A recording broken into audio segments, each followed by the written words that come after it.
Hello, good afternoon.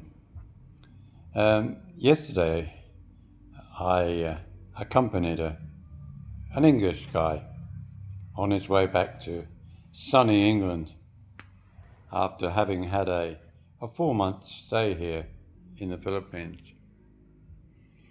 I did it because I wanted to have a ride to Manila anyway, because I rather enjoy the bus ride in. And we took the bus from here in Ballywag, I think, yeah, Ballywag. And about an hour, just over an hour later, we were in a place called Fifth Avenue. And from Fifth Avenue, we went upstairs onto the platform of the local rapid rail system. And we took a train for 35 pesos all the way to a place called EDSA, EDSA. I'm not sure what it means, but that's the name of the station. And I believe it's very close to where all the markets are. And from there, we hopped on what I would have called it's just like those updated jeepneys. It's a modern little bus, a minibus, and air conditioned. And it took us for about 10 minutes later. We were outside Terminal 3, which is the departure area where he was flying off. Where was he going? That's right, he was going off to Indonesia, that's right. And yes, it was a great experience, and it reminded me very much of the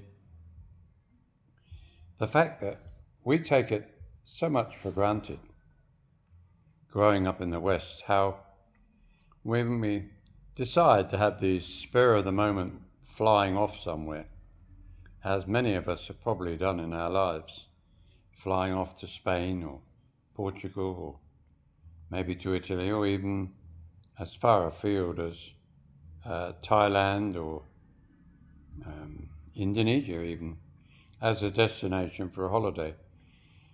We can just go down to the local flight centre or something like that, travel agent. Nowadays, of course, we can do it online. And for many of us with British passports, Australian passports, Kiwi, and many European ones, we are given visa-free entry to these places. And we do take it for granted that we can just hop on a plane and go somewhere when it takes our fancy. In fact, my own family back in England are always, I think they're in Tenerife at the moment. So they're used to just hopping on the plane and becoming a guest in another country. But for those that have decided to retire here in the Philippines and throw caution to the wind, arrive here and virtually knowing nothing, if anything, about the Philippines. One thing that we must remember is we're coming to a country where the simple privilege of freedom, and I don't mean it in a bad way, but it's something that is not the same as where we've come from. Yes, we're invited to be guests here too, and like anywhere, as a guest in a family home, we are required to be polite, pleasant, and behave ourselves, follow the rules. And if we don't like it, we can go somewhere else, can't we? Well, can we? Well, if you stay more than 6 months in the Philippines, you can't just hop on a plane and go. You need an exit, what do they call it? An exit clearance? An exit clearance certificate. I'm not quite sure where you get it, but I believe that you can apply for it online, or certainly down at a local BI office. BI being Bureau of Immigration. And once you have that clearance, of course, it will state the flight that you're going on, the time, and you're given a a reasonable chance of leaving. I say reasonable because accompanying that, you will need a bureau. What do they call it? An NBI clearance. Now, that's to make sure there's nothing outstanding against you, meaning that you've been a good boy or girl before you left. Now, all of these things take time to arrange, maybe a week, maybe two, but the point being made is that you cannot just hop on a plane and go somewhere without doing a lot of legwork beforehand. It reminds me when often I used to have these whims in Australia. I'm going to go back to New Zealand for a while. I'm going to attend my son's wedding. I'm going to do just a short trip to catch up with family and friends. We would go down to the flight centre, just book it. Whichever's the cheapest, whichever's the quickest way of getting there, that's what we would do. Of course, being English, I could gain access to England without any trouble. Being an Australian citizen as well, I could return to Australia or New Zealand without any trouble.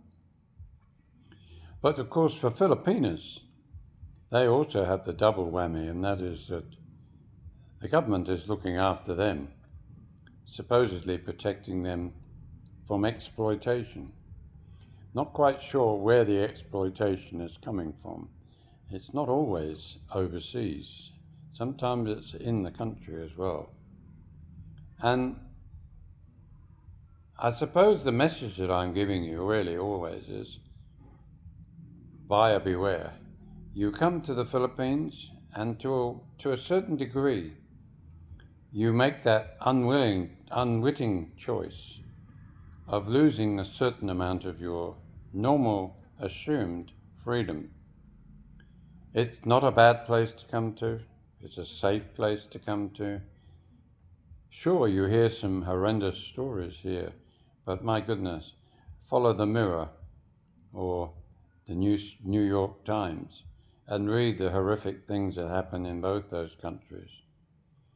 Sure, they sometimes happen here too, and in a certain amount of regular form anyway.